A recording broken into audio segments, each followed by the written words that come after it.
పోలవరం ఇత్తారు చంద్రబాబు నాయుడు గారు, దాని వాల్ హైట్ తగ్గించేశారు మీరు, గుర్తుందా?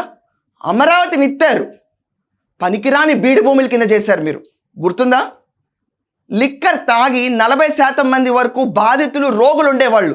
లిక్కర్ అనేది ఒక వ్యసనం, కానీ మీరు వచ్చిన తర్వాత 100% పైగా పెరిగింది అది. మద్యపాన నిషేధం ముసుగులు, గుర్తుందా? మైనింగ్లు, ల్యాండ్ స్కామ్లు, పోలవరం గట్లు తవ్వేవేత్తలు గుర్తున్నాయా మీకు? బూతుల్ని విపరీతంగా ఇత్తారు, దాన్ని ఇప్పుడు దాకా ఆపారు కలుపు మొక్కలాగా. ఏమిత్తారు సార్ మీరు?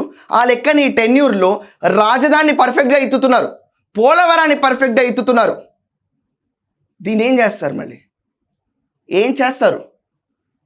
మీలాగా స్కాములు ఎత్తట్లేదు కదండి, రాష్ట్ర ప్రయోజనాల కోసం ఎత్తుతున్నారు. స్కాములు జరిగినాయా లేవా మీరు నోరెప్పితే సరిపోతుంది కదా, ఎందుకు ఇప్పరు మీరు? ఆరోపణలు ఎందుకు ఫేస్ చేస్తున్నారు ఈ సిచ్యువేషన్లో?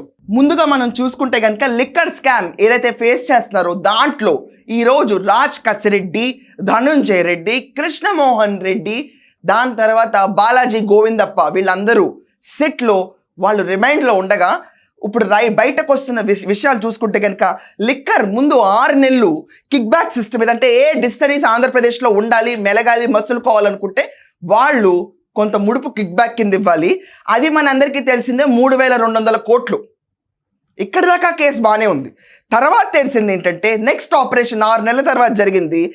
నెక్స్ట్ లిక్కర్ ప్రైజెస్ పైన సపోజ్ ఒక ఎక్స్ బ్రాండ్ 600 రూపాయలు కొంటే దానిపైన 1000 రూపాయలు వేసి మార్కెట్కి ఎంఆర్పి 1600 కింద దింపి ఆ 1000 రూపాయలు మళ్ళీ తిరిగి తీసుకోవటం, ఇదొక రకమైన ముడుపు సిస్టమ్ కింద నడిపారు.